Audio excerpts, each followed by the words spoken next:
ஒப்பு கொடுங்கள். கர்த்தர் இன்றைக்கு நம்மோடு கூட பேசுவதற்கு சித்தமுள்ளவராக இருக்கிறார். ஹல்லேலூயா, ஹல்லேலூயா, ஹல்லேலூயா. எக்கால சத்தம் வானில் தோனித்திடவே எமேசு மராஜனை வந்திடுவார். எக்கால சத்தம் வானில் தோனித்திடவே எமேசு மராஜனை வந்திடுவான். அந்த நாள் மிக சமீபமே, சுத்தர்கள் யாவரும் சேர்ந்திடவே. அந்த நாள் மிக சமீபமே, சுத்தர்கள் யாவரும் சேர்ந்திடவே. தேவாயை காலம் வானில் முழங்க தேவாதி தேவனை நம்பிப்போமே. எக்கால சத்தம் வானில் தோனித்திடவே எமேசு மராஜனை வந்திடுவார். வானமும் பூமியும் மாறிடினும் வல்லவன் வாக்குதான் மாறிடாதே. வானமும் பூமியும் மாறிடினும் வல்லவன் வாக்குதான் மாறிடாதே. தேவதூதன் பாடல் தோனிக்க தேவரை தரிசிப்போமே.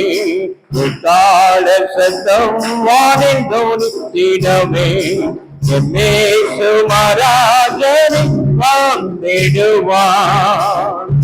கண்ணிமை நேரம் மாறிடுவோம், விண்ணிலே யாவரும் சேர்ந்திடுவோம். கண்ணிமை நேரத்தில் மாறிடுவோம், விண்ணிலே யாவரும் சேர்ந்திடுவோம். கண்ணீர் கவலை அங்கே இல்லை, கர்த்தர் தாமே வெளிச்சமாவார். எக்கால சத்தம் வானில் தோனித்திடவே எமேசு மராஜனை வந்திடுவார்.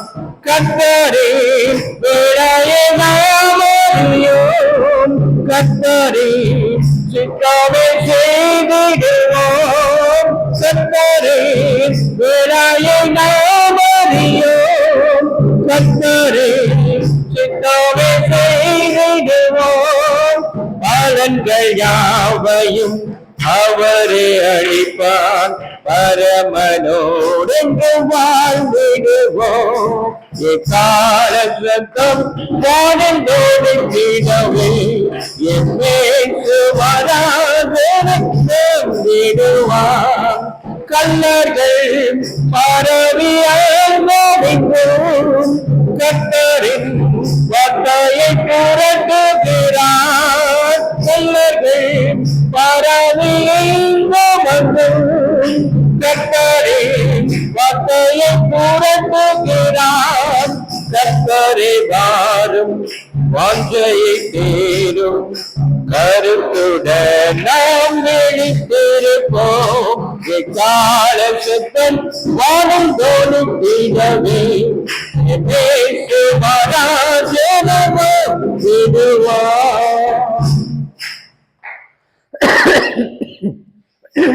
நன்றி ஆண்டவரே, நன்றியோடு நாங்கள் உம்மை துதிக்கிறோம், ஸ்தோத்திரிக்கிறோம், மகிமைப்படுத்துகிறோம். ஆண்டவரே, இந்த புதிய ஆண்டிலே முதல் வாரம் ஆண்டவரே உம்முடைய மக்களை சந்திக்கிற ஒரு நல்ல வாய்ப்பை எங்களுக்கு கொடுத்ததற்காக முதலாவது உமக்கு நன்றிகளையும் ஸ்தோத்திரங்களையும் துதிகளையும் கனத்தையும் ஏறெடுக்கிறோம். ஆண்டவரே, எங்களை அன்பாய் ஏற்றுக்கொண்ட ஊழியர்களுக்காக, அவருடைய திருச்சபை மக்களுக்காக, அவருடைய குடும்பத்திற்காக ஆண்டவரே நாங்கள் ஜெபிக்கிறோம், வேண்டுகிறோம், நன்றி சொல்லுகிறோம். ஆண்டவரே, தொடர்ந்து நீர் பேசும் உம்முடைய சத்தியத்தை நாங்கள் ஆண்டவரே உரக்க சொல்ல கர்த்தர் எங்கள் வாய்களை திறந்தருளும். அதை கவனமாய் கேட்கக்கூடிய மனதை எங்களுக்கு கட்டளையிடும். ஆண்டவரே, உம்முடைய வார்த்தை எங்களுக்கு வெளிச்சம் அப்பா, உம்முடைய வார்த்தை எங்களுக்கு மன்னா. ஆண்டவரே, உம்முடைய வார்த்தை எங்களை ஆண்டவரே உயிர்ப்பிக்கிற ஆண்டவரே, அது சுவாமி அற்புத மதுரமானது என்பதை நாங்கள் அறிந்திருக்கிறோம். இதோ எங்களை அர்ப்பணிக்கிறோம், தாழ்த்துகிறோம். ஆண்டவரே, வந்திருக்கிற உடைய மக்கள் அனைவரையும் கர்த்தர் நீர் ஆசீர்வதிக்க வேண்டுமாய் ஜெபிக்கிறோம். வர தடை பெற்றிருக்கிற அல்லது வந்து கொண்டிருக்கிற ஆண்டவரே, உம்முடைய மக்களை நேரத்தோடு துரிதமாய் கொண்டு வாங்க. அவர்களும் உம்முடைய வார்த்தையை கவனமாய் கேட்டு உமக்கு சாட்சிகளாய் ஆண்டவரே வாழ, அநேகரை ஆதாயப்படுத்த ஒரு அற்புதமான தருணங்களை கர்த்தர் இந்த நாளில ஒவ்வொருவருக்கும் கட்டளையிட வேண்டுமாய் நாங்கள் ஜெபிக்கிறோம். இந்த நாள் நாங்கள் வந்தது நல்லது என்று சொல்லி யாவரும் ஆண்டவரே உமக்கு நன்றி சொல்ல கர்த்தர் அவர்கள் உள்ளங்களை திறந்தருளும், மனக்கண்களை திறந்தருளும், ஒருமன ஆவியை கட்டளையிடும், ஆசீர்வதியும். இயேசு கிறிஸ்துவின் மூலம் ஜெபமேறெடுக்கிறோம் எங்கள் ஜீவன் உள்ள நல்ல பிதாவே.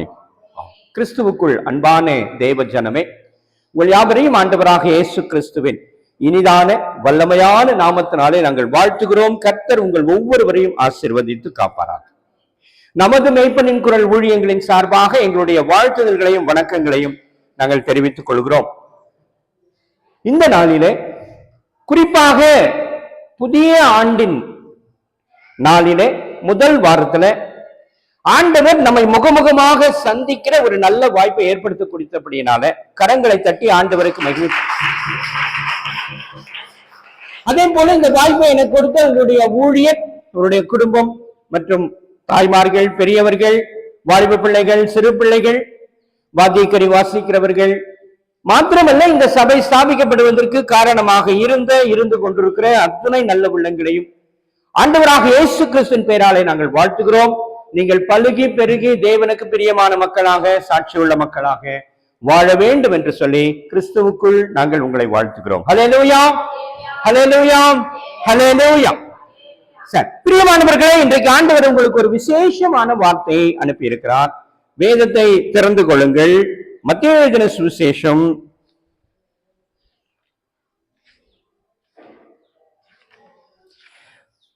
மத்தேயு எழுதின சுவிசேஷம் 5வது அதிகாரம் 8வது வசனம். இருதயத்தில் சுத்தமுள்ளவர்கள் பாக்கியவான்கள், அவர்கள் தேவனை தரிசிப்பார்கள். யார் ஒருவருடைய இருதயம் சுத்தமாக இருக்கிறதோ, பரிசுத்தமாக இருக்கிறதோ, அவர்கள் கர்த்தரை தரிசிப்பார்கள். அவர்கள் கேட்டுக்கொள்வது எதுவோ அது ஆம் என்றும் ஆமேன் என்றும் உங்களுக்கு நிறைவேற்றப்படும். அல்லேலூயா, அல்லேலூயா. இன்னொரு வசனத்தை வாசிங்க, 20வது வசனத்தை வாசிங்க. அதுலயே 20. வேத பாரகர் பரிசேயர் முதலான நீதியிலும் உங்கள் நீதி அதிகமாயிராவிட்டால் பரலோக ராஜ்யத்தில் பிரவேசிக்க மாட்டீர்கள் என்று உங்களுக்கு சொல்லுகிறேன். அல்லேலூயா. நல்ல கவனிங்க. ஆண்டவர் மிக தெளிவாக ஒரு உண்மையை நமக்கு வெளிப்படுத்துகிறார். யார் அவருடைய இருதயம் சுத்தமாக இருக்கிறதோ அவர்கள்தான் கர்த்தரை தரிசிப்பார்கள். யாருடைய நீதியிலும் நம்முடைய நீதி மேலாக இருக்கிறதோ, நான் பொதுவா என்ன நினைப்போம் அப்படின்னா, உலகத்துல நடக்காததா நாம செய்யறோம். சொல்றோமா சொல்றது இல்லையா? சொல்றோம். இப்ப நீங்க தயவு செஞ்சு ஒரு உண்மையை சொல்லணும். நான் உங்களுக்கு இப்படி வரேன். அதாவது நான் செய்தி, எந்த சபையில செய்திக்கு போனாலும் 2 காரியத்தை நான் கேட்பேன். 2 காரியம். நம்பர் 1, நேரத்தை பார்க்காதீங்கன்னு சொல்லுவேன். ரைட்டா? அதுக்கு நீங்க தயாரா இல்லையா எனக்கு தெரியல. தயாரா? தயார். ஓகே. 2வது காரியம், நானா பேசிட்டு போக மாட்டேன். நானா பேசிட்டு அப்படியே போயிட மாட்டேன். நான் கேள்வி கேட்டுக்கிட்டே செய்தி எடுப்பேன். நீங்க என்ன பண்ணணும்? பதில் சொல்லணும். ரைட்டா? பதில் சொல்லணும். பொதுவா நிறைய பேர் பதில் சொல்ல மாட்டாங்க இல்லையா? பதில் சொல்ல மாட்டாங்க. தெரிஞ்சா கூட பதில் சொல்ல மாட்டாங்க. ஏன் சொல்ல மாட்டாங்க தெரியுமா? இந்த ஃபேன் ஓடாதா? ஒரு ஃபேன் போடுமா? பதில் சொல்ல மாட்டாங்க. ஏன் சொல்ல மாட்டாங்க சொல்லுங்க பார்க்கலாம். இந்த இந்த அது ஆஃப் பண்ணிட்டு இது போடுமா. ஏன் சொல்ல மாட்டாங்கன்னா, ஏன் சொல்ல மாட்டாங்க சொல்லுங்க பார்க்கலாம். எதுக்கு பயம்? எது என்னமா? அதுதான் தப்பாயிடுமோன்னு ஒரு பயம் இருக்கும், அச்சம் இருக்கும். அதனால நாங்க என்ன உங்களுக்கு சொல்றோம் அப்படின்னா, நீங்க என்ன பதில் சொன்னாலும் நான் தப்புன்னே சொல்ல மாட்டேன். புரியுதா?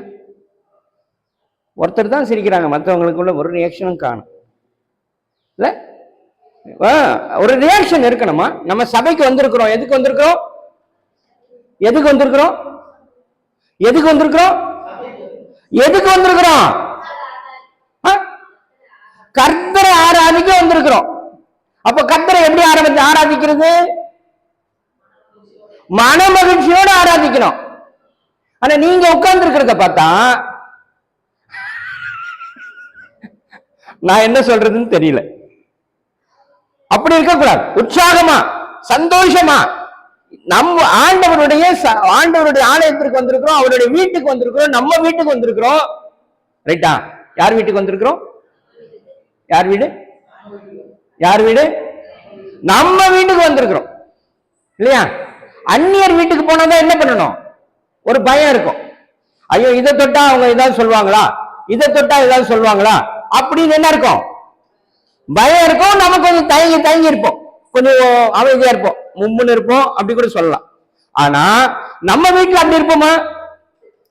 இருக்க மாட்டோம். நம்ம வீட்டுல தாராளமா நாம செய்ய வேற யார் செய்யறது இல்லையா? நாம பேசாம யாருக்கு பேசுறது? அதனால சந்தோஷமா இருப்போம். இப்ப நீங்க யார் வீட்டுல இருக்கிறீங்க? நம்ம வீட்டுல இருக்கிறோம். அது மனசுல வச்சுக்கிட்டு அதுக்கேற்ற மாதிரி உட்காருங்க. ரைட்டா?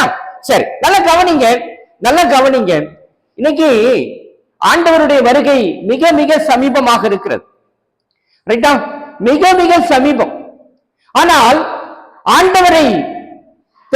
ஆண்டவரை ஏற்றுக்கொண்டவர்கள் என்று நாம் பார்க்கின்ற பொழுது மிக மிக சொற்பமாக இருக்கிறார்கள். மிக மிக சொற்பம். இப்ப பாருங்களேன், நீங்க கூட எப்படி இருக்கீங்க இல்லையா? குறைவான மக்கள் தான். பெரிய இந்த வேப்பம்பட்டி எவ்வளவு ஜனம் இருக்கும்? ஒரு குறிப்பா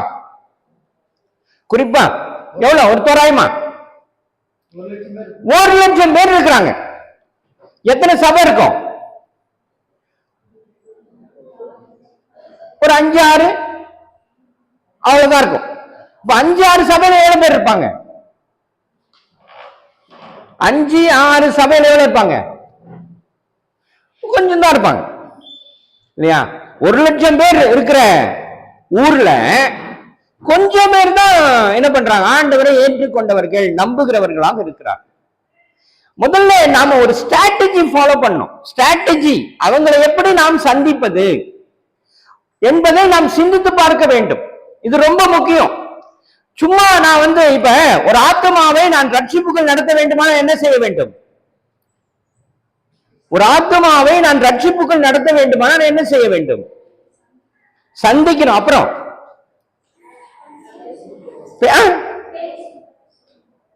இயேசுவை பத்தி சொல்லணும். Right, very good. அடுத்தது நீங்க சாரை சந்திச்சது இல்லையா? விசுவாசிகளை யாரும் புது ஆத்மாக்களை சந்திச்சே இல்லையா? சொல்லுங்க, என்ன பண்ணணும்? என்ன பண்ணுவீங்க? ஜெபம் பண்ணணும். கரெக்ட். ஆனா ஒரு விஷயத்தை நல்லா புரிஞ்சு கொள்ளணும். நான் இப்ப அடுத்தது கேள்வி கேட்டேன், அப்படியே கேள்வி கேட்டே பணம் போயிட்ட மாதிரி ஆயிடும். இப்ப நீங்க ஜெபம் பண்ணீங்கன்னு சொல்றோம், சிஸ்டர் சொல்றாங்க ஜெபம் பண்ணணும். எதுக்காக ஜெபம் பண்ணணும்?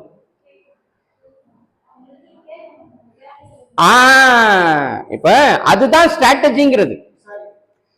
அது ஸ்ட்ராட்டஜி என்றால், இப்ப நீங்க நல்லா ஒரு ஞாபகம் வச்சு உங்களுக்கு எல்லாம் தெரிஞ்சிருக்கும். இந்த மக்கள் சும்மா அங்க போய் இல்ல. ரைட்டா? இப்ப ஒரு நம்ம நம்பிக்கை விட அவங்க வேற நம்பிக்கையில் இருக்காங்க இல்லையா? அவங்க சும்மா போய் அந்த நம்பிக்கையில இல்ல. அங்க அற்புதம் நடக்குதா? நடக்குது. ரைட்டா? எல்லா விஷயமும் அங்க இருக்கு. அப்புறம் எப்படி நம்ம கிட்ட வருவாங்க? ஒருத்தருக்கு யார் இப்ப ஒரு குறை இருந்தாதான் நான் இங்க வருவேன்னு வருவாங்க. அங்கதான் எல்லாம் நடக்குது. அப்புறம் எப்படி வருவாங்க? அப்ப அவர்கள் எதை எதிர்பார்க்கிறார்கள்? எது அவர்களுக்கு குறைவாக இருக்கிறது? என்ன விஷயத்தை நாம் அவர்களுக்கு சொன்னால் அவர்கள் ஏற்றுக்கொள்வார்கள்? இதுக்கு பேர் தான் ஸ்ட்ராட்டஜி. அப்பதான் அவங்களுக்கு போய் சொல்ல முடியும். அவங்க கேட்பாங்க. இல்லைன்னா நீங்க சொல்றது யார் காதல ஊடின சங்கு மாதிரி இருக்கும். அவ்வளவுதான். நீங்க என்ன சொன்னாலும் உள்ள போகாது. அப்ப அவங்களை தொடுகிற அளவிற்கு நம்முடைய மாற்றங்கள் இருக்க வேண்டும். அப்ப அவர்களை தொட வேண்டுமானால் நான் என்ன செய்ய வேண்டும்? வசனம் சொல்லுகிறது, மத்தேயு 5:20, வேத பாரகர் பரிசேயர் என்பவர்களுடைய நீதியிலும் உங்கள் நீதி அதிகமாக இருக்க வேண்டும். ஆமா ஆமா ஆமா. அவர்கள் அவங்களுக்கு அட்ராக்ட் ஆகணும். இப்ப ஒண்ணு இல்ல, இந்த பாப்பா குழந்தை இருக்கு இல்லையா, இந்த குழந்தை இருக்கு இல்ல, அந்த பாப்பா இருக்கு. அந்த பாப்பா சில பேர் பார்த்தீங்கன்னா அப்படியே தாவி வருமா. ஒரு குழந்தைங்க வந்து அடுத்த மனுஷால், அவங்க யாருன்னே தெரியாது, மூணாவது மனுஷனா இருப்பான், தாவின்னு வருமா வராதா? வரும். ஏன் வரும் தெரியுமா? அதை பார்த்தவொன்னே ஒரு அட்ராக்ஷன் இருக்கும். அந்த முகம் பார்த்தவொன்னே ஒரு அட்ராக்ஷன் இருக்கும். நமக்கு இந்த கண்ணாடியை பார்த்தா அதுக்கு ஒரு அட்ராக்ஷன் இருக்கும். இந்த பெண்ணு இதை பார்த்தா அதுக்கு ஒரு அட்ராக்ஷன் இருக்கும். எதையோ ஒன்றை பார்த்துதான் அது நம்ம கிட்ட வருமே தவிர சும்மா வராது. சும்மா வருமா? சும்மாவே வராது. அப்படிதான் மக்களும். அப்ப அவர்களை நாம் அட்ராக்ட் செய்ய வேண்டும். அவர்களை நம்ம ஈர்க்கிற ஒரு சக்தி நமக்கு வேணும், ஈர்க்கணும். ஐயோ இவங்க வித்தியாசமானவர்கள், இவர்கள் வித்தியாசமா இருக்கிறார்கள், இவர்களோடு கர்த்தர் இருக்கிறார், இவர்கள் கர்த்தரோடு பேசுகிறார்கள், இவர்கள் தேவனை தரிசிக்கிறார்கள் என்று அவர்கள் நம்ப வேண்டும். அப்பொழுதுதான் நம்மை நோக்கி அவர் வருவார்கள். நானும் 10-11 நான் வாழ்ந்தேன்னு வச்சுக்கங்க. நான் சொல்றது புரியுதா? 10-11 நான் வாழ்ந்தேன்னா என்ன பண்ண முடியாது? ஒன்னும் சொல்ல மாட்டேன்றீங்க. கவனிக்கிறீங்களா? கவனிக்கலையா தெரியல. கவனிக்கிறீங்களா? என்ன பண்ண முடியாது? என்னவா பண்ண முடியாது? சரி. இப்ப ஆரம்பத்தில் அப்படிதான் இருக்கும். நீங்க கொஞ்சம் ரிலாக்ஸ்ட் ஆகணும். என்ன பண்ணணும்? மைண்ட ரிலாக்ஸ் பண்ணணும். இப்ப ஆண்டவருடைய, நான் முதல்ல சொன்னேன், நாம எங்க இருக்கிறோம்னு சொன்னேன்? நம்ம வீட்டுல இருக்கிறோம். நம்ம வீட்டுல யாரோட இருக்கிறோம்? அந்த எண்ணம் நமக்கு முழுசா வரணும். ரைட்டா? நான் என்னுடைய மைண்ட வந்து எல்லாத்தையும் ஒருமுகப்படுத்தணும், எல்லாத்தையும் மறந்துடணும், எல்லாவற்றையும் நான் மறந்து விட வேண்டும். ஆண்டவர், அவர் வீடு, அதுதான் நம்ம ஞாபகம் இருக்கணும். அப்பதான் நாம் அவரை ஆராதிக்க முடியும். அதுதான் வசனம் எப்படி சொல்லுகிறது? உன் முழு இருதயத்தோடும், உன் முழு ஆத்மாவோடும், உன் முழு பலத்தோடும் அன்பு கூற வேண்டும். எப்படி ஆண்டவர் அன்பு கூற வேண்டும்?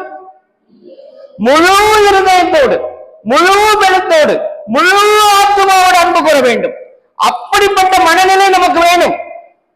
நானும் வந்தேன், நானும் ஆண்டவருடைய வார்த்தையை கேட்டேன் என்று நாம் போகக்கூடாது.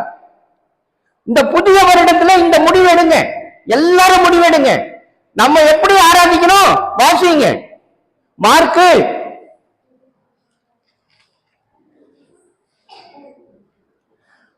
12:30.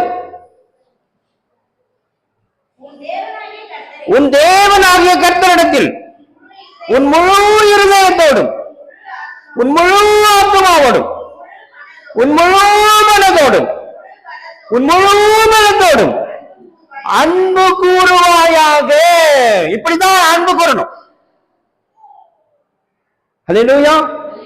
தயவு செய்து புரிந்து கொள்ளுங்கள். அப்பொழுதுதான் வளர்ச்சி நமக்கு வரும், நமக்குள்ள மாற்றம் அப்பதான் வரும். இப்ப ஊழியர் அழகாக ஒரு ஆலயத்தை கட்டி இருக்கிறாரு இல்லையா?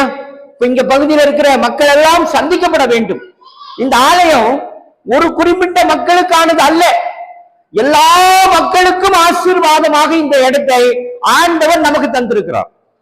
எல்லா மக்களுக்கும், எல்லா மக்களையும் நாம் ஈர்க்கிற மக்களாக நாம் மாற வேண்டும், எல்லாரையும் ஈர்க்க வேண்டும்.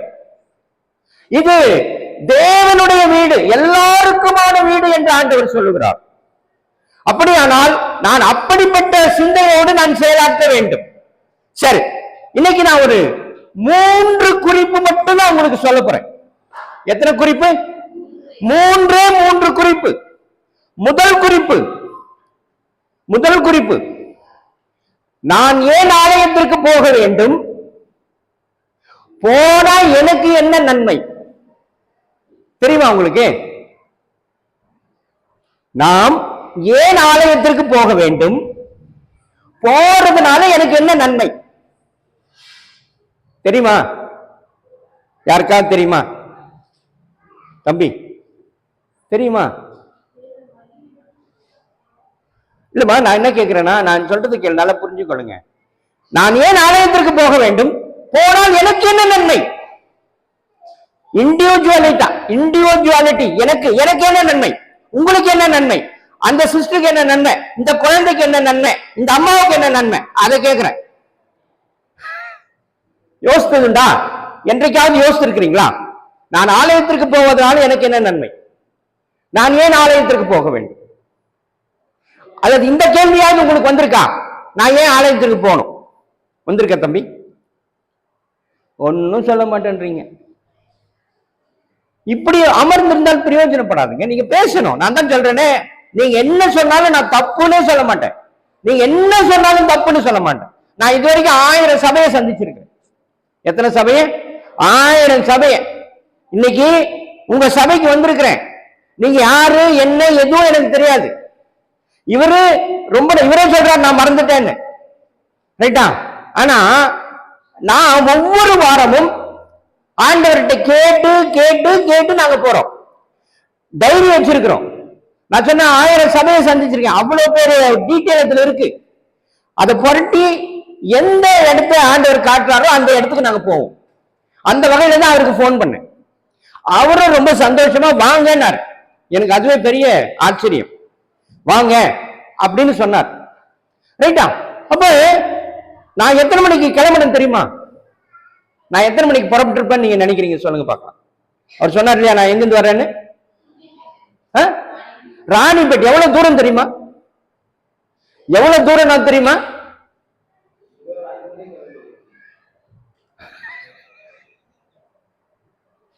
ஆனா கரெக்ட், கிளம்புனது ரைட்டு. ஆனா அதுக்கு ஆயத்தம் இருக்குல்ல, ஆயத்தப்பட்டு கிளம்பணும்ல. 3:30 மணிக்கு நான் ஸ்டார்ட் ஆறேன். என்னுடைய டைம் எப்ப ஸ்டார்ட் ஆச்சு? 3:30 மணிக்கு. இது என்னுடைய வழக்கம். இதுல புதுசு கிடையாது, உங்களுக்காக மட்டும் இல்ல, எல்லா எப்பவுமே அப்படிதான் வழக்கம். 3:30 மணிக்கு ஆயத்தம். எத்தனை கிலோமீட்டர் கடந்து வந்திருக்கேன் தெரியுமா? 85 கிலோமீட்டர் கடந்து வந்திருக்கிறேன். இதுவரைக்கும் எந்த சபைக்கும் ஆலயம் ஸ்டார்ட் பண்ணி நான் போனதே கிடையாது. இதுவரைக்கும் இந்த சபைக்கு மட்டும்தான் ஆலயம். எனக்கு 8:30 மணின்னு சொன்னாரு. எனக்கு வேற வழி இல்லை. நானே என்ன விட்டுட்டு இருந்தா நான் கார்லயே வந்துட்டு இருப்பேன். இவர் என்னன்னாரு, ஸ்டேஷன் பக்கத்துல இருக்குன்ட்டாரு. எனக்கு அதுல கொஞ்சம் இது ஆயிடுச்சு. ஆனா பக்கத்துல இருக்கு, ஸ்டேஷன் பக்கத்துல இருக்கு, நாம எதுக்கு அவ்வளவு தூரத்துல இருந்து வரணும் அப்படின்னு நான் ட்ரெயினை நம்பிட்டேன். அப்படி வந்துட்டான். அதுல கொஞ்சம் தாமதம் ஆயிடுச்சு.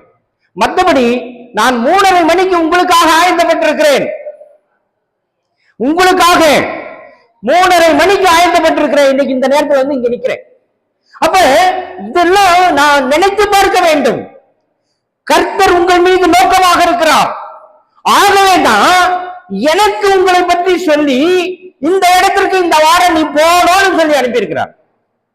அப்ப நீங்க நன்றி சொல்லணும். ஆண்டவருக்கு நீங்க நன்றி சொல்லணும், கண்டிப்பா சொல்லணும். ஆண்டவரே, நீங்க ஒருத்தர் அனுப்பி இருக்கிறீங்க, தூர இடத்துல இருந்து ஒருத்தர் வந்திருக்கிறார். ஆண்டவர் உங்களுடைய வார்த்தையை அவர் சொல்ல வந்திருக்கிறார். அந்த வார்த்தையை நான் கவனமா கேட்கணும். ஹல்லேலூயா, ஹல்லேலூயா, ஹல்லேலூயா. சரி, இது முதலாவது. நான் ஏன் சர்ச்சைக்கு போனோம்? போனா எனக்கு என்ன நன்மை? இன்னைக்கு நிறைய பேர் அப்படித்தான் நினைக்கிறாங்க. நிறைய பேர் ஆனால் நாம இதெல்லாம் யோசித்து கொண்டிருக்கிறோம். நாம யோசிக்கவே கூடாது, யோசிக்கவே கூடாது. ஒரு உண்மையை சொல்லட்டுமா? பூமி எப்படி தெரியுமா அளக்குறாங்க? பூமியை எப்படி தெரியுமா பகுத்திருக்கிறாங்க? எப்படி பகுத்திருக்காங்க சொல்லு பார்க்கலாம்.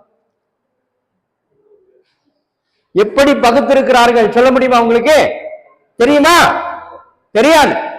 கிறிஸ்துவுக்கு முன் கிறிஸ்துவுக்கு பின்னணி தான் பகுத்திருக்கிறது. அப்படின்னா என்ன? கிறிஸ்து தான் மையம் உலகத்திற்கே. உலகத்தை அளக்கணும்னா கிறிஸ்துவை மையப்படுத்தி தான். கிறிஸ்துவுக்கு முன்னாடி இத்தனை வருஷம், கிறிஸ்துவுக்கு பின்னாடி இத்தனை வருஷம், அப்படித்தான் சரித்திரம் சொல்லுது. ஆனா அப்பேற்பட்ட தெய்வத்தை நான் எப்படி வணங்கி கொண்டிருக்கிறேன் தெரியுமா? நிர்விசாரத்தோடு வணங்கி கொண்டிருக்கிறேன். நிர்விசாரம். இன்னைக்கு நான் வந்தேன், அந்த ட்ரெயின்ல திருவண்ணாமலையில இருந்து ஜனம், அப்படி ஜனம் வந்து இறங்குது. எங்க போயிட்டு வராங்க? ஆனா இந்த இடத்துல பரிசுத்த தேவனை ஆராதிக்க வேண்டிய இந்த இடத்துல எவ்வளவு பேரு எப்படி உட்கார்ந்துக்கிறோம்? புள்ள குட்டியோட போயிட்டு வராங்க. எத்தனை நைட்டே உட்கார்ந்து 3 நாள் இருந்திருப்பாங்க போல இருக்குது அவங்க. அவ்வளவு தூரம் அங்க சுத்தி சுத்தி சுத்தி சுத்தி டயர்ட் ஆகி ட்ரெயின்ல வந்து உட்கார்ந்து அவங்க ஊர்ல இறங்குறாங்க. ஆனா பரிசுத்த தேவன், என்னை உருவாக்கினவர், என்னை காண்கிறவர், என்னோடு பேசுகிறவர், என்னை வழி நடத்துகிறவர், எனக்கு நன்மை செய்கிறவர். ஆனா அவரை நான் எப்படி தரிசிக்கிறேன் என்றால் சோர்வா, பலகீனத்தோட, சந்தோஷம் இல்லாம, மகிழ்ச்சி இல்லாம, இல்ல கொஞ்சம் பேரு வேண்டா வெறுப்பா. செய்யலாமா? செய்யக்கூடாது, செய்யவே கூடாது. ஆனால் செய்து கொண்டிருக்கிறோமே, செய்து கொண்டிருக்கிறோமே. போய் பாருங்க, எல்லா சமயம் இப்படிதான் இருக்கு, எல்லா சமயம் இப்படிதான் இருக்கு. ஆனா அங்க போறவங்க எல்லாம் லட்சக்கணக்கில் போறாங்க, போய் மாண்டும் வருகிறார்கள். திருப்பதிக்கு பக்கத்துல ஒரு ஊர்ல எவ்வளவு பேர் மாண்டு போனார்கள். கூட்டம் கூட்டமா மடிகிறாங்க. ஆனா அதை பத்தி எல்லாம் அவங்களுக்கு கவலையே இல்லை. ஆனாலும் அவர்கள் போய்கொண்டே இருப்பார்கள். ஆனா இங்க சேர் போட்டு இல்ல தண்ணி வச்சு உங்களுக்கு உட்கார்றதுக்கு இடம் கொடுத்து இல்ல உங்களை சௌகரியமா பார்த்துக்கிட்டாலும் நம்ம என்ன பண்றது இல்ல, அவ்வளவுதான். தயவு செய்து புரிந்து கொள்ளுங்கள், நம்முடைய தேவன் உண்மை உள்ளவர். இதுவரைக்கும் யாராவது இல்ல கேட்கிறேன், உலகத்துல எவ்வளவு பேர் வந்திருப்பாங்க இல்லையா? உலகத்துல எத்தனையோ ஆண்டுகள் இல்லையா? ஏன் அவங்கள பேரை சொல்லி அவங்களுக்கு முன் அவங்களுக்கு பின்னணி ஏன் சொல்லல? சரித்திரம் சரித்திரம் சொல்லுதா? சொல்லுதா? நான் யோசிச்சுட்டா என்னைக்காவது என்னடா ஆண்டவராக இயேசு கிறிஸ்துன்னு தான் எல்லாரும் சொல்றான், கடவுள் இல்லைன்னு சொல்றவனும் அப்படிதான் சொல்றான். கிறிஸ்துவுக்கு முன் கிறிஸ்துவுக்கு பின் அப்படிதான் சொல்றான் இல்லையா? சொல்றானா இல்லையா? சொல்றான். நீங்க உங்களுக்கு தெரியாது, நீங்க படிச்சவங்க கிட்ட கேட்டு பாருங்க, புத்தகங்கள் எழுதியிருப்பாங்க கிமு இத்தனை ஆண்டு, கிபி இத்தனை ஆண்டுன்னு தான் எழுதியிருப்பான். அது மாத்திரம் இல்ல, உங்களுக்காகவும் எனக்காகவும் ஜீவனை தந்தவர். என்ன கொடுத்தவர்? ஜீவனை கொடுத்தவர். யாராவது இருக்கிறாங்களா? ஒரு ஆள் உங்களால காட்ட முடியுமா? ஒரு ஆள் அவர் எனக்காக ஜீவன் கொடுத்தார்? கிடையவே கிடையாது.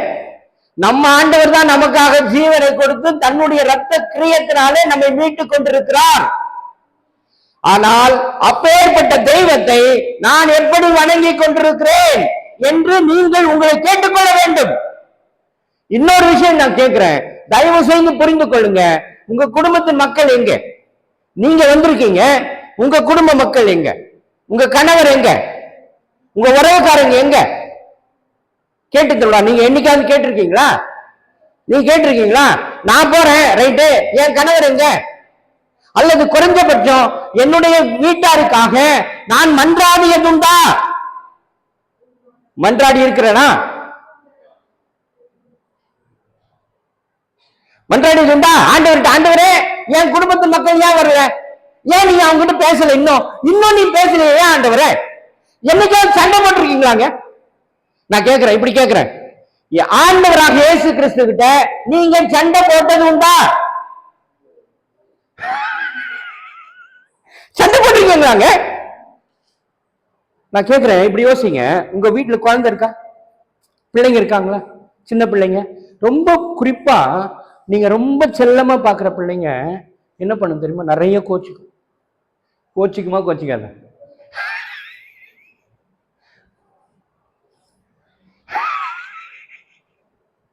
எல்லாத்துக்கும் கோச்சிக்கும். ஆனா நீங்க எப்படி தாஜா பண்றீங்க தெரியுமா? அத சாப்பிடுமா, சரி விட்டு, சரி வாங்கி கொடுக்குறேன், கண்டிப்பா வாங்கி கொடுக்குறேன், இப்ப வாங்கி கொடுக்குறேன் சொல்றீங்களா இல்லையா? நீங்க அப்படி பண்ணிருக்கீங்களா? ஆண்டவர் உங்களை கெஞ்ச வச்சிருக்கீங்களா? ஆண்டவர் உங்களை பார்த்து என்றைக்காவது கெஞ்சியதுண்டா? ஏன்னா நான் அப்படி பண்ணல, நான் அப்படி அவரு என்ன அப்படி நான் வைக்கல, அந்த மாதிரி நான் வைக்கல. இப்ப நான் என்ன பண்றேன், இது முடிஞ்ச உடனே எப்ப முடியும்னு பார்ப்போம், அடுத்த வேலைக்கு போயிடுவோம். அடுத்த காரியங்கள் தான் நம்முடைய கவனம் இருக்குமே தவிர ஆண்டவரோடு இந்த உறவு நமக்கு கிடையாது. அப்ப இனியாகிலும் அந்த உறவுக்குள்ளே வந்துருங்க. இப்படிதான் ஆண்டவரை நீங்க என்ன பண்ணணும், வசியம் பண்ணணும். ஆண்டவர் உங்களோடு கூட இணைய வேண்டும், நானும் அவரும் ஒன்றாக வேண்டும். நீங்கள் என் பிள்ளைகள், நான் உன் தேவன் என்றுதான் ஆண்டவர் நம்மை சொல்லுகிறார்.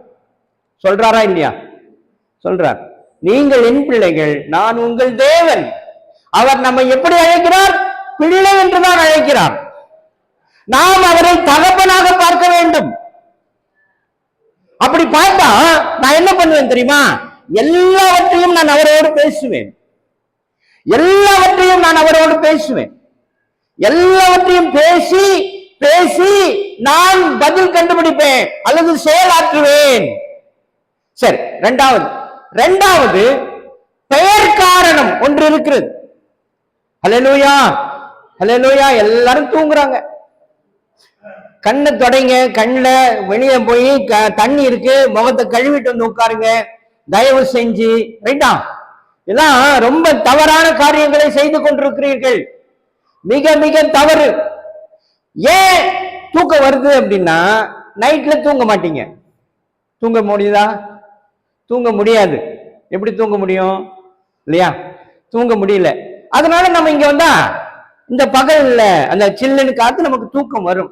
அப்ப இதெல்லாம் நம்முடைய குறைபாடு என்பதை புரிந்து கொள்ளுங்கள். இதெல்லாம் நமக்கு இருக்கிற குறைகள். அப்ப இதெல்லாம் நீக்குவதற்கு நான் ஆண்டவர் எனக்கு வேணும்.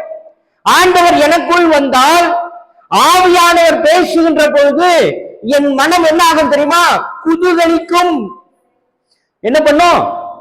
குதூகலிக்கும், பிரவாகிக்கும், உற்சாகமடையும். ஆவியானவர் எனக்குள் இருந்தால். தயவு செய்து கவனியுங்கள், தயவு செய்து கவனியுங்கள். மூன்றாவது ஒரு குறிப்பு இருக்கிறது. உங்கள் குடும்பத்திற்கு உத்தரவாதி யார்? உங்க குடும்பம் இருக்கு இல்லையா? உங்க குடும்பத்துக்கு யார் உத்தரவாதி தெரியுமா? யாரு? நீங்க தான் உத்தரவாதி. சரி, அடுத்தவங்க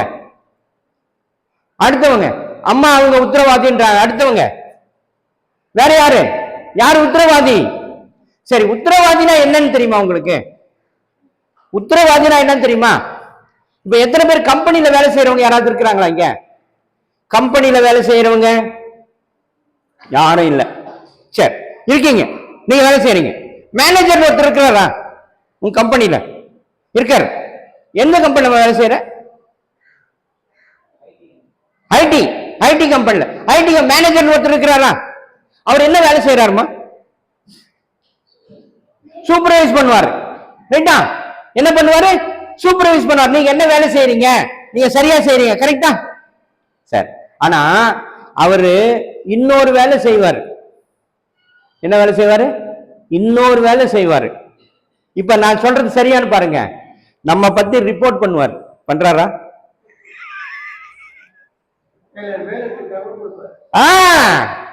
ஆனா நான் என்ன நினைக்கிறேன், அவர் என்னை சூப்பர்வைஸ் பண்றாரு அப்படின்னு தான் நான் நினைச்சுட்டு இருக்கேன்.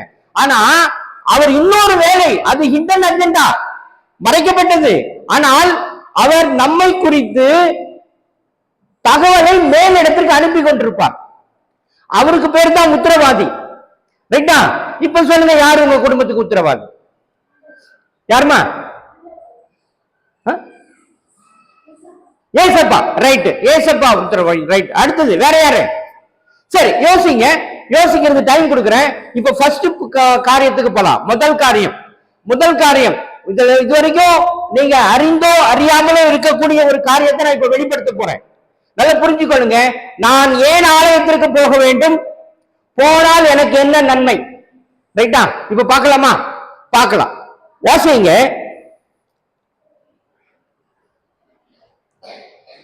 எசேக்கியேல் 20வது அதிகாரம் 12வது வசனம்.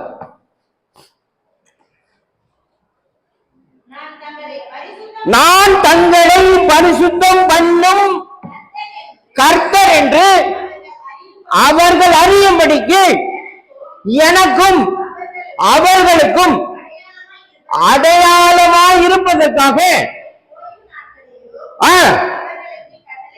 ஹல்லேலூயா. ரைட்டா? இப்ப ஓய்வு நாள் என்பது என்ன?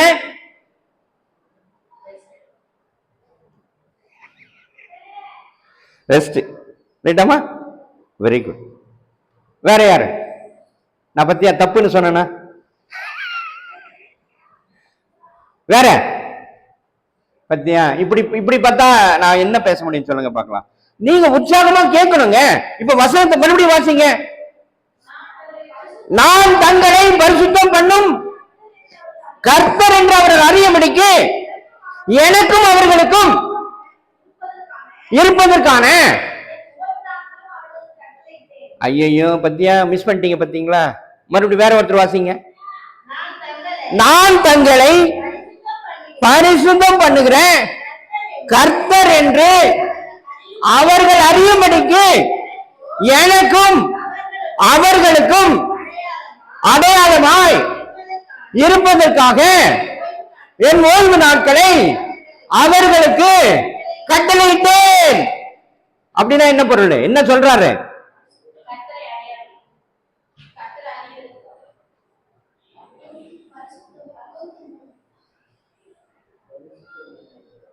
பத்தியா? எத்தனை முறை படிச்சீங்கம்மா? 3 முறை படிச்சீங்களா? 3 முறை படிச்சியும் நமக்கு என்ன தெரியல? அங்க என்ன சொல்லப்பட்டிருக்குன்னு சொல்ல முடியுதா? அடையாளம் சொல்றாரு. எதை அடையாளம்ன்றாரு? ஓய்வு நாளை அடையாளம்ன்றாரு. யாருக்கு யாருக்கு அடையாளம்ன்றாரு? யாருக்கு அடையாளம்? தேவனுக்கும் நமக்கும் அடையாளம். ரைட்டா? அப்ப ஓய்வு நாள் என்பது என்ன? அடையாளம். இப்ப திருமணத்திற்கு அடையாளம் என்ன?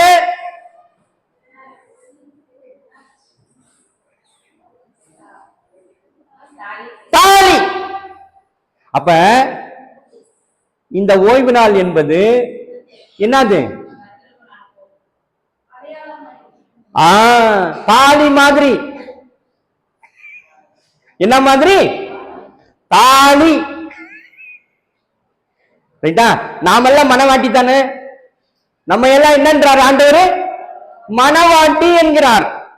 அப்போ அவருக்கும் எனக்கும் ஒரு அடையாளம் இருக்கிறது. அது என்ன அடையாளம்? ஓய்வு நாள் தான் அடையாளம். இப்ப நம்ம தாலியை கழட்ட முடியுமா? முடியவே முடியாது. எதை வேணாலும் கழட்டுவோம் இல்லையா? தாலி என்ன சொல்லுவோம்? அப்பா இது தாலிப்பா, எல்லாம் இதெல்லாம் செயின் இருக்கே தர, எல்லாம் எடுத்துக்கோ. ஆனா இது தாலி கொடுக்க முடியாது. கொடுப்போமா? கொடுக்க மாட்டோம். அப்ப ஓய்வு நாள் என்பது என்ன? அடையாளம், தாலி. ரைட்டா? இப்ப புரிஞ்சுக்கொள்ளுங்க. அப்ப எவ்வளவு பெரிய விசேஷம் என்பதை புரிந்து கொள்ளுங்கள். ரைட்டா? உங்க பிள்ளைகளுக்கு போய் சொல்லணும். சும்மா கேட்டுட்டு நீங்க மட்டும் கேட்டு போறதுக்கு இல்ல. இதை மற்றவர்களுக்கு என்ன பண்ணணும்? நீங்க சொல்லணும். ஓய்வு நாள் என்பது என்ன? அடையாளம். ரைட்டா? வாசிங்க. நான் எப்படி அனுசரிக்கணும்னு சொல்றார். ரைட்டா? ஏசாயா தீர்க்க தரிசன புஸ்தகம் 58 13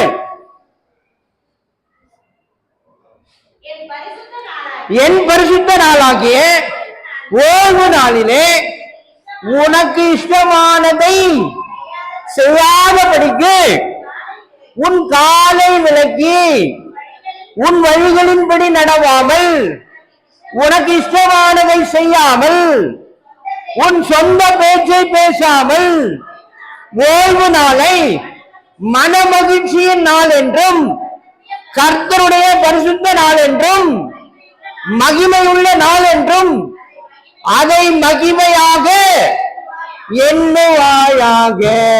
ஹல்லேலூயா. நான் எப்படி எண்ணணும்? பரிசுத்த நாளை என்ன நினைக்கணும்? மகிமையா எண்ணணும்.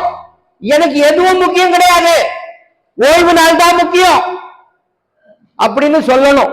சொல்லுவோமா? என்னைக்காவது சொல்லியிருக்கீங்களா? ரைட்டம்மா?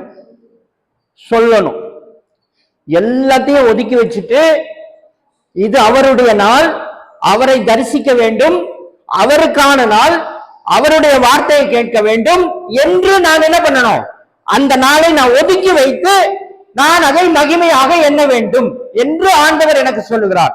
எப்படியெல்லாம் சொல்றார்? என் சொந்த பேச்சை நான் பேசக்கூடாது என்று சொல்லுகிறார். என் காலை விளக்க வேண்டும் என்று சொல்லுகிறார். நான் ஒரு பாதையில போகக்கூடாது. இது கர்த்தருடைய நாள், கர்த்தருடைய ஆலயத்துக்கு தான் என் கால் போகணும். அல்லேலூயா. பாத்துங்க. அப்போ என் சொந்த வேலையை நான் செய்யாதபடிக்கு, சொந்த எண்ணங்களின்படி நடவாதபடிக்கு அதை நான் கட்டுக்குள் வைத்து கர்த்தருக்கு மகிமையாக நான் செயல்பட எண்ண வேண்டும். ரைட்டா? இப்ப வாசிங்க, 3வது குறிப்பு வாசிக்கலாம். 3வது குறிப்பு யாத்ராகமம் 20:10.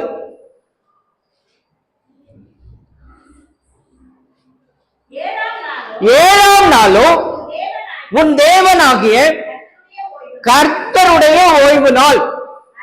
அதிலே நீயானாலும் உன் குமாரனானாலும் உன் குமாரத்தி ஆனாலும் உன் வேலைக்காரனானாலும் உன் வேலைக்காரியானாலும் உன் மிருக ஜீவனானாலும் உன் வாசலில் இருக்கிற அந்நியனானாலும் யாதொரு வேலையும் செய்ய வேண்டாம்.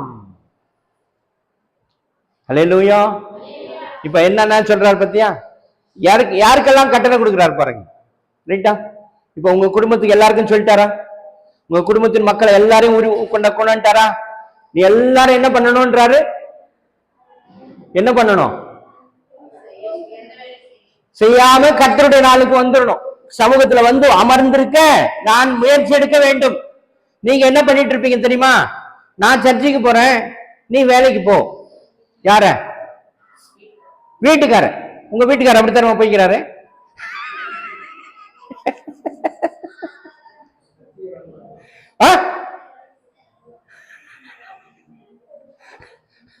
சரி, ரைட்டா? சரி, அது 8வது வசனத்தை வாசிங்க. ஓய்வு நாளை பரிசுத்தமாய் ஆசரிக்க நினைக்க வேண்டும். ரைட்டா? இப்ப 11வது வசனத்தை வாசிங்க. கர்த்தர் 6 நாளைக்குள்ளே வானத்தையும் பூமியையும் சமுத்திரத்தையும் அவைகளில் உள்ள எல்லாவற்றையும் உண்டாக்கி 7ஆம் நாளிலே ஓய்ந்திருந்தார். அப்படின்னா என்ன பொருள்? தம்பி தம்பி இங்க பத்தியா? நீ இங்க வாமா. இப்படி இந்த நீ தான் நீ தான் பைபிள் எடுத்துன்னு வந்துரு. அந்த பைபிள் உந்து தானே? உந்து இல்லையா? உன் பைபிள் எங்க? இங்க வந்து உட்காரு. டிஸ்டர்ப் பண்ணக்கூடாது. இங்க வந்து இந்த பக்கம் உட்காரு. இந்த பக்கம் வந்துரு. இல்லைன்னா சென்டரா வந்து உட்காரு. நான் உன்ன பாக்குறேன். இப்படி உட்காரு. அங்க உட்காரு. உனக்கு சொல்றேன். நான் சொல்ல நீ எடு. பைபிள் வசனம் தெரியுமா உனக்கு? நான் சொல்லித்தரேன் எந்த பக்கம் எடுக்கணும்னு சொல்றேன் நான். ரைட்டா? கவனி, நல்ல கவனி. பக்கத்துல யார்கிட்ட பேசக்கூடாது, டைவர்ட் ஆகக்கூடாது. செய்தியை கவனமா கேட்கணும். ஒருத்தர் பேசினா தான் என்ன ஆகும்? செய்தி உள்ள போக. நாம எப்பவுமே என்ன பண்ணுவோம் தெரியுமா? நாம பண்ற பெரிய தப்பு என்ன தெரியுமா? ஒரு வேலையை செய்யும் போது அந்த வேலையில தான் நமக்கு கவனம் இருக்கணுமே தவிர அடுத்த இடத்துக்கு நம்ம போயிட்டோம்னா இந்த வேலை கவனம் போயிடும். போவாதா? போயிடும். ஹல்லேலூயா. நான் சொல்றது புரியுதாம்மா? நல்லா கவனிக்கிறோம். இப்ப என்ன வேலை செஞ்சிருக்கிறோம்? நம்ம கர்த்தருடைய வார்த்தையை கேட்டுக்கிறோம். இப்ப அந்த வார்த்தை தான் நமக்கு முக்கியமே தவிர வேற எதை பத்தியும் பக்கத்துல என்ன ஆச்சு அது என்னாச்சு எதையும் பார்க்க கூடாது. ஹல்லேலூயா, ஹல்லேலூயா, ஹல்லேலூயா. சரி, நல்ல கவனிங்க. இப்ப நான் 11வது வசனத்தை வாசிச்சோம் இல்லையா? மீண்டும் ஏன்னா யாரும் கேட்டிருக்க மாட்டாங்க, மறுபடியும் 11வது வசனத்தை வாசிங்க. கர்த்தர் 6 நாளைக்குள்ளே வானத்தையும் பூமியையும் சமுத்திரத்தையும் அவைகளில் உள்ள எல்லாவற்றையும் உண்டாக்கி 7ஆம் நாளிலே ஓய்ந்திருந்தார். அப்படின்னா என்ன பொருள் என்றால், ஆண்டவர் சிருஷ்டிப்போடு எதை சம்பந்தப்படுத்தியிருக்கிறார்? 6 நாள் படைச்சு எதோ ஒப்பிட்டு இருக்கிறாரு. என்னமா? 7ஆவது நாள்ல பரிசுத்தப்படுத்தி இருக்கிறார். ரைட்டா? அப்படித்தானே சொல்றாரு. 6 நாள் எல்லாவற்றையும் செய்து 7ஆவது நாளை ஆண்டவர் பரிசுத்தப்படுத்தி இருக்கிறார் என்று சொல்லுகிறது வேதம். அப்படியானால் நம்மை சிருஷ்டித்தார் இல்லையா, உங்களை என்ன உருவாக்கினார் இல்லையா, நான் அதற்காக நன்றி சொல்ல வேண்டும். யாருக்கு? கர்த்தருக்கு நன்றி சொல்ல வேண்டும். மரம் செடி கொடி எல்லாம் கொடுத்திருக்கிறார் இல்லையா, அதுக்காக நான் நன்றி சொல்ல வேண்டும். ஏன்னா அதுல இருந்து எனக்கு என்ன கிடைக்குது? உணவு கிடைக்கிறது. நான் உட்கொள்வதற்கு மிருக ஜீவன்களை எல்லாம் படைத்திருக்கிறார். அதன் மூலமாக அவை எனக்கு உதவி செய்வதற்காக கொடுக்கப்பட்டிருக்கிறது. நான் ஆண்டவருக்கு நன்றி சொல்ல வேண்டும். அப்படியானால் ஓய்வு நாள் என்பது இத்தனை மகத்துவமானது. ரைட்டா? அது உனக்கு அடையாளமா இருக்கு. ஓய்வு நாள் என்பது என்ன? அடையாளமா இருக்கு. நான் அந்த நாள்ல வேற எந்த வேலையும் செய்யக்கூடாது. யாரெல்லாம் வந்து கலந்து கொள்ளணும்னு ஆண்டவர் சொல்லி இருக்கிறாரு. ஏன் இந்த ஓய்வு நாள் ஆண்டவர் பரிசுத்தப்படுத்தி இருக்கிறார் என்றால், அது சிருஷ்டிப்போடு சம்பந்தப்பட்டது என்றும் சொல்லி இருக்கிறார். ஹல்லேலூயா. சரி, இப்ப உங்களுக்கு ஒரு கேள்வி வரணும். என்ன கேள்வி வரும்னு சொல்லுங்க பார்க்கலாம். உங்களுக்கு இவ்வளவு சொன்ன இல்லையா, உங்களுக்கு ஆட்டோமேட்டிக்கா ஒரு கேள்வி வரணும். என்ன கேள்வி வரும்னு சொல்லுங்க பார்க்கலாம். உங்களுக்கு ஆட்டோமேட்டிக்கா ஒரு கேள்வி வரணும். என்ன கேள்வி வரும்? டேய் பத்தியா, அதை வச்சிரு. டேய் நீ நீ நீ தப்பு பண்ற பத்தியா, நான் உன்னை எங்க உட்கார சொன்ன, நீ எங்க உட்காந்துக்கிற? சரி, அமைதியாரு. நல்ல கவனி, நல்ல கவனி. இப்ப உங்களுக்கு ஒரு கேள்வி வரணும். என்ன கேள்வி வரணும் சொல்லுங்க பார்க்கலாம். நீங்க கவனிச்சிருந்தா கண்டிப்பா கேள்வி வரும்.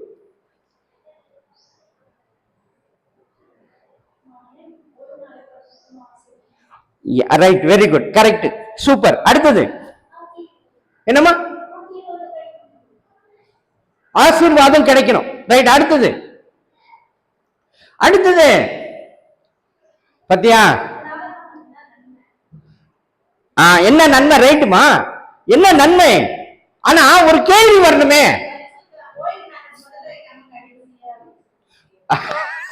சரி, ரைட், வெரி குட். அடுத்தது கொஞ்சம் யோசிங்க. ஐயோ, ரொம்ப சிம்பிளான விஷயத்தை கேட்க மாட்டேன்றீங்களே. சிம்பிளான விஷயம், சிம்பிளான விஷயம். ஓய்வு நாளை எதற்காக, ஏமா ஓய்வு நாள் எதற்காக உண்டாகும்? இப்ப வாசிமா. கரெக்டான கேள்வி. இப்ப நீ வாசி. அதே யாத்திராகமம் 20:11 வாசிமா.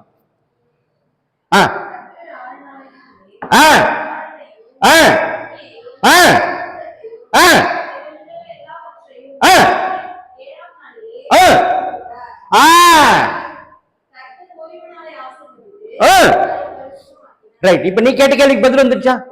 வந்துச்சா வரலையா? வந்துடுச்சு. நான் கேட்ட கேள்விக்கு பதில் வரலையே. நான் என்ன கேட்டேன் அப்படின்னா, சரி உங்களுக்கு இப்ப நான் இப்ப சொன்னா புரிஞ்சுப்பீங்க. இப்ப 7வது நாள் இங்க வந்து உட்கார்ந்தா எனக்கு யார் சோறு போடுவான்? இப்ப வேலைக்கு போனா தானே காசு வரும். வருமா வராதா? வேலைக்கு போனா, வேலைக்கு எதுக்கு போறோம்? சம்பாதிக்கிறதுக்கு போறோம். எதுக்கு சம்பாதிக்கிறோம்?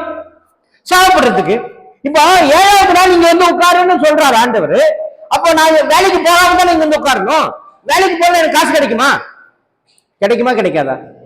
கிடைக்காது. அப்ப எனக்கு சாப்பாடு வருமா? வருமா? வராது. இந்த கேள்வி கேட்கணுமா இல்லையா நீங்க? பத்தியா, இந்த கேள்வி நீங்களே கேட்க மாட்டேன்றீங்க. யதார்த்தமான கேள்விங்க, யதார்த்தமான கேள்வி, நீங்க கேட்க வேண்டிய கேள்வி. ரைட்டா? சரி, இப்ப புரியுமா? இப்ப புரியுது. இப்ப நீங்க எதுக்கு வரமாட்டேன்றீங்கன்றது நான் தான் சொல்றேன். நீங்க எதுக்கு வரமாட்டேன்றீங்கன்னா, இப்ப பாஸ்டர் வந்து சொல்வாரு, மா நாளைக்கு சண்டேமா, இல்ல இன்னைக்கு சண்டேமா, நாளைக்கு கண்டிப்பா வந்துருன்னு சொல்றாரு வீடு வீடா வந்து. நீங்க என்ன சொல்றீங்க? போங்க பாஸ்டர், கண்டிப்பா வந்துருன்னு சொல்றீங்களா? வரமாட்டேன்னு நீங்க சொல்ல மாட்டீங்க. சொல்லுவீங்களா? சொல்ல மாட்டேன். வந்துடும் பாஸ்டர், கண்டிப்பா வந்துடும் போங்க அப்படின்னு சொல்லுவீங்க. ஆனா நீங்க என்ன பண்ணுவீங்க தெரியுமா? ஞாயிற்றுக்கிழமை எழுந்த உடனே அவர் வேலைக்கு போவாரு, அவர் வழி அனுப்பி வைப்பீங்க. யார? இல்லைங்க, நேற்று பாஸ்டர் வந்து சொல்லிட்டு போனாரு, நீ ஏன் போறன்னு கேட்பீங்களா? நீங்க கேட்க மாட்டீங்க. அட்லீஸ்ட் நீங்க அவர்கிட்ட, பாஸ்டர் என்ன நீ சர்ச்சுக்கு வான்னு சொல்றிய, எனக்கு யாருங்க சோறு போடுவா, நீ கேட்கணுமா இல்லையா? என்னைக்காவது கேட்டீங்களா? புரியுதா நான் சொல்றது? இப்ப புரிஞ்சுக்கொள்ளுங்க, யதார்த்தம் புரிஞ்சுக்கொள்ளுங்க. சரி, இப்ப இது புரிஞ்சு. இப்ப வாசிங்க லேவியராகமம் 25:3-4 வசனங்களை வாசிங்க.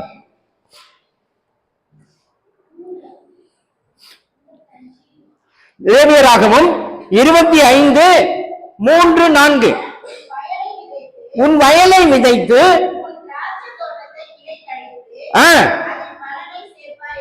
ஹல்லேலூயா. அடுத்தது 7ஆம் வருஷத்திலும் கர்த்தருக்கு ஓய்ந்திருக்கும் ஓய்வு தேசத்திற்கு இருக்க வேண்டும்.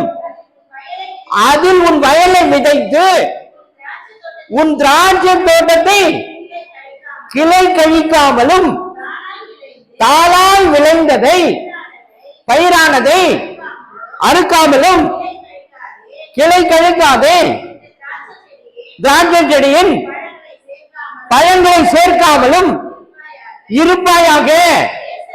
தேசத்திற்கு அது ஓய்வு வருஷம். சரி, நல்லா கவனிங்க. இப்ப என்ன வார்த்தை சொல்றாரு தெரியுமா? என்ன சொல்றாரு? ஐயோ, ஏமா தப்பா தப்பா.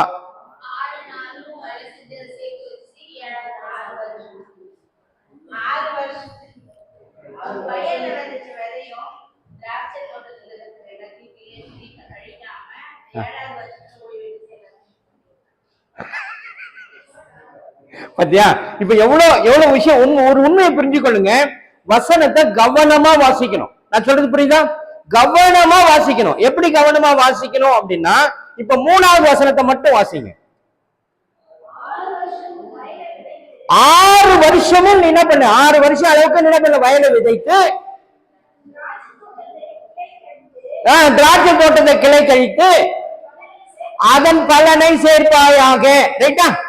ரைட்டா? இப்ப புரியுதா? எத்தனை வருஷம் வரைக்கும்? 6 வருஷம் வரைக்கும் சேர்க்கணும். இப்ப 4வது வசனத்தை வாசிங்க. 7ஆம் வருஷத்திலோ கர்த்தருக்கென்று. ஆமா, 7ஆம் வருஷம் என்ன சொல்றார் ஆண்டவரு? ஓய்ந்திருக்க வேண்டும். என்ன, நிலம் கூட ஓய்ந்திருக்கணும்னு சொல்றாரு. நான் சொல்றது புரியுதா?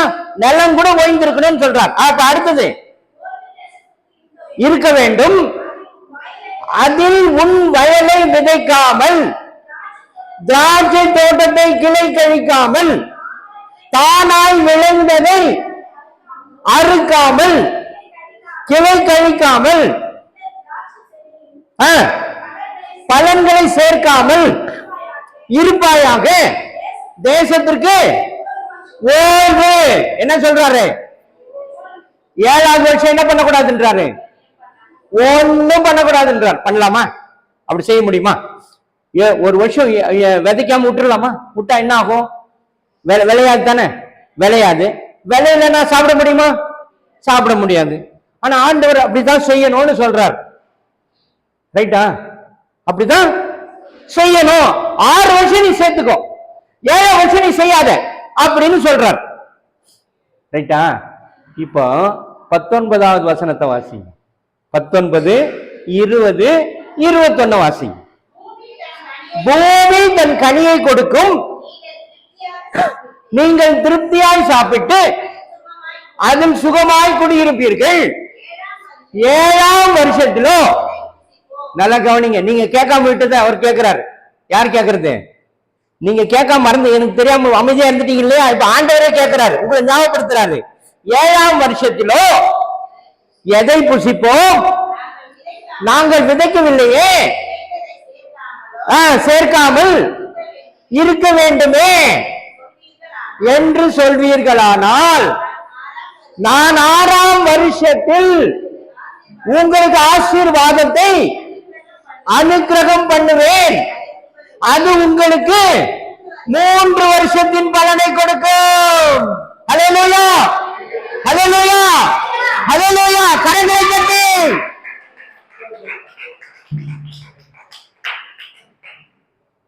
இப்ப புரியுதா? ஆண்டவர் என்ன சொல்றாரு அப்படின்னா, நீ 6 வருஷம் வேலை செஞ்ச, 6 வருஷம் வேலை செய்யற, அல்ல 6 நாள் வேலை செய்யற, ரைட்டா? 6ஆவது நாள் 3 நாளுடைய கூலியை 6ஆவது நாள் கொடுத்துருவார். நான் சொல்றது புரியுதா? 6ஆவது நாள் 3 நாளுடைய கூலியை கொடுத்துருவாரு. ஏன்னு கேளுங்க, நீங்க அதுவும் கேட்க மாட்டேன்றீங்க. ஏங்க ஆண்டவரே 3 நாள் கூலியை கொடுக்குறீங்க அப்படின்னு? ஏன் தெரியுமா? 6ஆவது நாளுக்கான கூலி, 6ஆவது நாள் நீங்க விதைக்கிறீங்க இல்லையா, அதுக்கான பலன், ரைட்டா? 2வது 7ஆவது நாள் நீங்க விதைக்கவே இல்லை, விதைக்காம நீங்க வந்து உட்காடுறீங்க, அந்த கூலி 7ஆவது நாள் கூலி. 8ஆவது நாள் தான் நீங்க விதைக்க போவீங்க, விதைப்பீங்க, விதைச்சதும் விளைஞ்சிருமா? வராது, அதுக்கான கூலி. புரியுதா? அப்போ நீங்க இவ்வளவு நாள் இழந்திருக்கிறீங்களா, சம்பாதிச்சிருக்கிறீங்களா?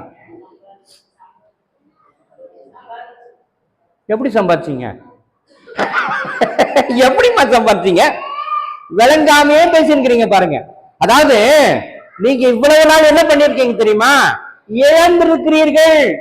பொத்தல் பையில் போட்டது போல உங்கள் வருமானம் இருந்திருக்கிறது இல்லையா? கடன் வாங்கி, கடன் வாங்கி அட்டிகை வாங்கி, அந்த அட்டிகை வித்து கடன் அடைச்சவங்க இருக்கிறாங்க, கேள்விப்பட்டிருக்கீங்களா நீங்க? அதுதான் இன்னைக்கு நடந்துருக்குது. ஆனா ஆண்டவர் என்ன சொல்றாரு? நீ 6 நாள் வேலை செய், உன்னுடைய வேலையை நீ தாராளமா செஞ்சுக்கோ. நான் சொல்றது புரியுதாமா? புரியுதா உங்களுக்கு? புரியுதா? கவனிக்கிறீங்களா இல்லையா எனக்கு தெரியல. தயவு செஞ்சு வேஸ்ட் பண்ணிடாதீங்க, நாட்கள் நேரத்தை வீணாக்கிறாதீங்க. இல்ல போதும்னு சொன்னா என்னை விட்டுருங்க, நானும் போயிடுவேன், எனக்கு ஒண்ணும் பிரச்சனை இல்லை. இல்லையா? சொல்லுங்க, இது நல்லது என்று நீங்க கேட்பீர்களானால் நான் உங்களுக்கு சொல்வதற்கு தயாரா இருக்கிறேன், ரைட்டா? இப்ப 3 நாளுடைய பலனை என்னைக்கு கொடுப்பாரு? 6ஆவது நாள் கொடுப்பார் என்று ஆண்டவர் சொல்லுகிறார். அப்படியானால் தயவு செய்து நீங்க உங்க பிள்ளைகளை, உங்கள் கணவரை அழைத்து கொண்டு இங்க வந்து அமருங்கள். ஆண்டவர் வாசிங்க, ஆதியாகமம் 26 5வது வசனத்தை வாசிங்க. நான் உன் சந்ததியை வானத்து நட்சத்திரங்களைப் போல பெருக பண்ணி உன் சந்ததிக்குள் இந்த தேசங்கள் யாவையும் தருவேன். உன் சந்ததிக்குள் பூமியில் உள்ள சகல ஜாதிகளும் ஆசீர்வதிக்கப்படும். எப்படி ஆசீர்வதிக்கப்படும் தெரியுமா? 4வது வசனத்தை வாசிங்க. ஆபிரகாம் என் சொல்லுக்கு கீழ்ப்படிந்து என் விதிகளையும் என் கற்பனைகளையும் என் நியமங்களையும் என் பிரமாணங்களையும் கை கொண்டபடியால், அல்லேலூயா, ஆபிரகாம் அவருடைய விதிகளுக்கும் அவருடைய கட்டளைகளுக்கும் அவருடைய பிரமாணங்களுக்கும் கட்டுப்பட்டு இருந்தபடினால தான் 5வது வசனம் வருகிறது. என்ன வசனம் வருது? வாசிங்க. நான் உன் சந்ததியை வானத்து நட்சத்திரங்களை போல பெருக பண்ணி உன் சந்ததிக்கு இந்த தேசங்கள் அனைத்தையும் தருவேன். உன் சந்ததிக்குள் பூமியில் உள்ள சகல ஜாதிகளும் ஆசீர்வதிக்கப்படும். அப்படின்னா நான் என்ன செய்யணும்னு முடிவு பண்ணிக்கொள்ளுங்க. முதலாவது அவருடைய கட்டளைகளுக்கும் அவருடைய பிரமாணங்களுக்கும் நான் கட்டுப்பட வேண்டும். மத்தேயு எழுதின சுவிசேஷம் 6:33. முதலாவது தேவனுடைய ராஜ்யத்தையும் அவருடைய நீதியையும் தேட வேண்டும். இவைகள் எல்லாம் உங்களுக்கு கூட கொடுக்கப்படும். ஹல்லேலூயா. வசனத்தை நல்லா சொல்றீங்க, நல்லா சொல்றீங்க. அழுத்தி சொல்றீங்க. கண்டிப்பா கூட கொடுக்கப்படும். ஆமா, கூட கொடுக்கப்படும். ஆனா என்ன செஞ்சா கூட கொடுக்கப்படும்? என்ன செஞ்சா கூட கொடுக்கப்படும்? பத்தியா பத்தியா? இங்கதான் பிரச்சனையே. இப்ப நல்லா புரிஞ்சுக்கொள்ளுங்க. நான் வசனங்களை மனப்பாடம் பண்றது பெருசு கிடையாது, ஆனால் புரிந்து மனப்பாடம் செய்யணும். ஏன் எப்படி கூட கொடுக்கப்படும் என்றால், முதலாவது தேவனுடைய ராஜ்யத்தையும் அவருடைய நீதியும் தேட வேண்டும். அவருடைய நீதி என்ன? அவருடைய ராஜ்யம் என்ன? அவருடைய ராஜ்யத்துக்கு நான் என்ன செய்ய வேண்டும் என்று முதலாவது கேளுங்கள். அல்லேலூயா. இப்ப புரியுதா? தயவு செய்து புரிந்து கொள்ளுங்கள். ஆகவே தான் ஈசாக்கின் இடத்துல ஆண்டவர் பேசுகிறார். என்ன சொல்றாரு? அப்பா, ஆபிரகாம் உன்னுடைய தகப்பன் என்னுடைய சொல்லுக்கு கீழ்ப்படிந்திருந்தான், என்னுடைய விதிகளுக்கு கட்டுப்பட்டிருந்தான், என்னுடைய பிரமாணங்களை கை கொண்டான், என்னுடைய நியமங்களின்படி நடந்தான். ஆகவே நீ கவலைப்படாத, உன்னை வானத்து நட்சத்திரங்களை போல உன் சந்ததியை பெருக பண்ணுவேன், இந்த தேசங்கள் அனைத்தையும் உனக்கு தருவேன், உன் சந்ததிக்குள் இந்த தேசங்கள் ஆசீர்வதிக்கப்படும் என்று சொன்னார். அல்லேலூயா. புரிந்து கொள்ளுங்கள். இப்படிதான் வசனங்கள் இருக்கிறது. ஆனால் இதை நான் புரிந்து கொள்ளாம ஏதோ மேலோட்டமாக பார்ப்பதனால பலன் கிடையாது. ஆமாம் தானே? ஆண்டவர் நம்முடைய சத்துருக்களை நமக்காக பகைப்பார். நமக்காக யாரை பகைப்பாரு? நம்முடைய சத்துருக்களை பகைப்பார் என்று ஆண்டவர் சொல்லுகிறார்.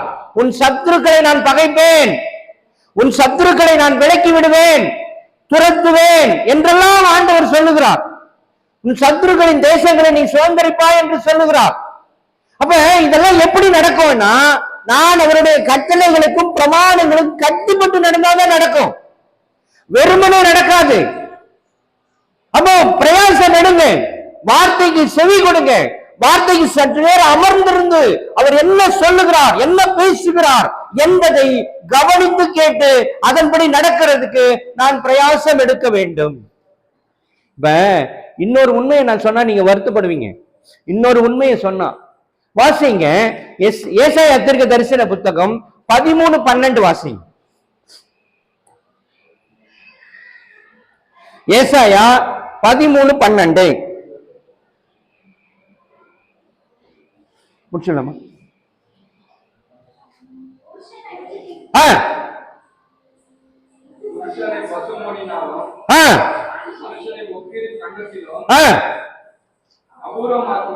அப்படின்னா என்னங்க பொருள்? இதுக்கு பதில் சொல்லுங்க, நான் முடிச்சிடலாம். என்ன பொருள்? புருஷனை பசும்பொன்னிலும் மனுஷனை ஒப்பீரின் தங்கத்திலும் அபூர்வமாக்குவேன் என்று சொல்லுகிறாரே, அப்படின்னா என்ன பொருள்? என்ன சொல்றார் ஆண்டவர்? என்ன சொல்ல வருகிறார்?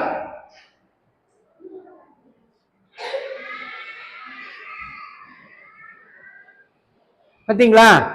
தெரியாது. எப்ப தெரிஞ்சுக்கிறது? எப்ப இதெல்லாம் தெரிஞ்சுக்கிறது? எப்ப இதெல்லாம் தெரிஞ்சுக்கிறது? இதெல்லாம் ரகசியங்க, இதெல்லாம் ரகசியங்கள். இந்த ரகசியங்கள் எல்லாம் எப்ப நீங்க தெரிஞ்சுக்கிறது? சும்மா வந்து 1 மணி நேரம் 1/2 மணி நேரத்துல போயிட்டா ஒரு பிரயோஜனமும் கிடையாது. ஜாக்கிரதைப்படுங்க. இதுக்கான கேள்விக்கான பதிலை கண்டுபிடிங்க. கர்த்தர் இந்த வார்த்தைகளை ஆசீர்வதித்து காப்பாராக. இன்னொரு முறை ஆண்டவர் வாய்ப்பு கொடுத்தால் இன்னும் ஏராளமான காரியங்களை உங்களோடு பேசுவதற்கு நாங்கள் தயாராக இருக்கிறோம். நீங்கள் தயாராக வேண்டும், ஆயத்தப்பட வேண்டும். இப்படிப்பட்ட கேள்விகள் ஏராளம் இருக்கிறது, வேதத்துல ஏராளம் இருக்கிறது. இது எதுக்குமே எனக்கு பதில் தெரியாது, இது எதுக்குமே எனக்கு பதில் தெரியாம நானும் வந்தேன், நானும் கேட்டேன் என்று போனால் ஒரு பிரயோஜனமும் கிடையாது என்பதை நீங்கள் புரிந்து கொள்ள வேண்டும். கர்த்தர் தாமே இந்த வசனங்களை ஆசீர்வதிப்பாராக. நீங்க ஒரு நிமிஷம் எல்லாரும் எழும்பி நில்லுங்க. உங்களை ஒப்புக் கொடுங்கள், தலைகளை தாழ்த்துங்கள், கண்களை மூடுங்கள், ஆண்டவரை நோக்கி பாருங்க, ஆண்டவரோடு கூட பேசுங்க. ஆண்டவர் இவ்வளவு நேரம் உங்களுக்கு சில உண்மைகளை வெளிப்படுத்தி இருக்கிறார், சில உண்மைகளை சொல்லி இருக்கிறார். இன்னும் ஏராளம் நீங்கள் தெரிந்து கொள்ள வேண்டியது ஏராளம் இருக்கிறது. இவைகளையெல்லாம் என்ன என்று கண்டுபிடிக்க நீங்கள் பிரயாசம் எடுக்க வேண்டும். ஆண்டவரோடு கூட பேசுங்க. இந்த நாளுக்காக ஆண்டவருக்கு நன்றி சொல்லுங்க. ஆண்டவர் இந்த நாளை எனக்கு ஆசீர்வாதமாக மாற்றி தந்திருக்கிறார் என்பதற்காக நன்றி சொல்லுங்கள்.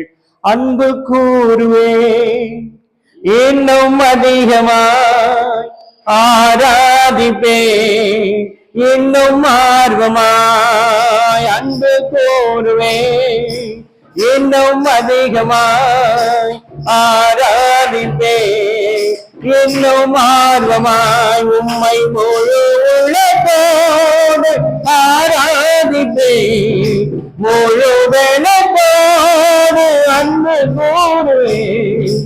ஆராதனை ஆராதனை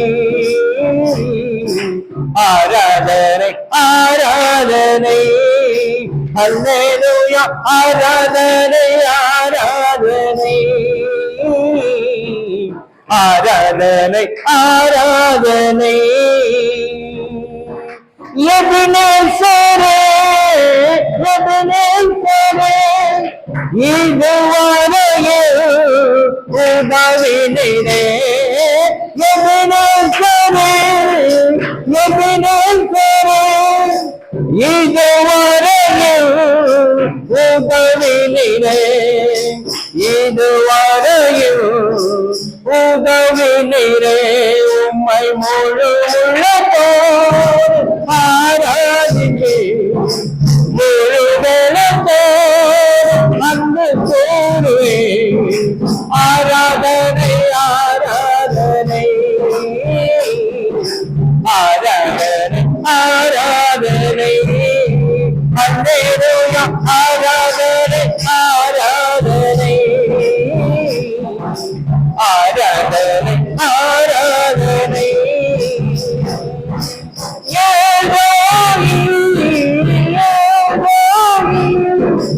என்னை கண்டீரே நன்றி ஐயா.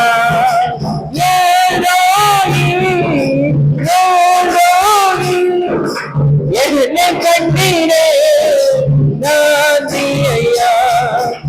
என்னை கண்டீரே நன்றி ஐயா. உம்மை முழு உள்ளத்தோடு ஆராதிப்பேன், முழு வெளத்தோடு அன்பு கூறுவேன்.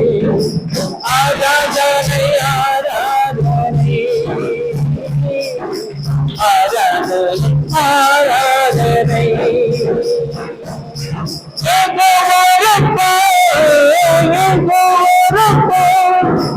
சுகம் தந்தீரே நன்றி ஐயா.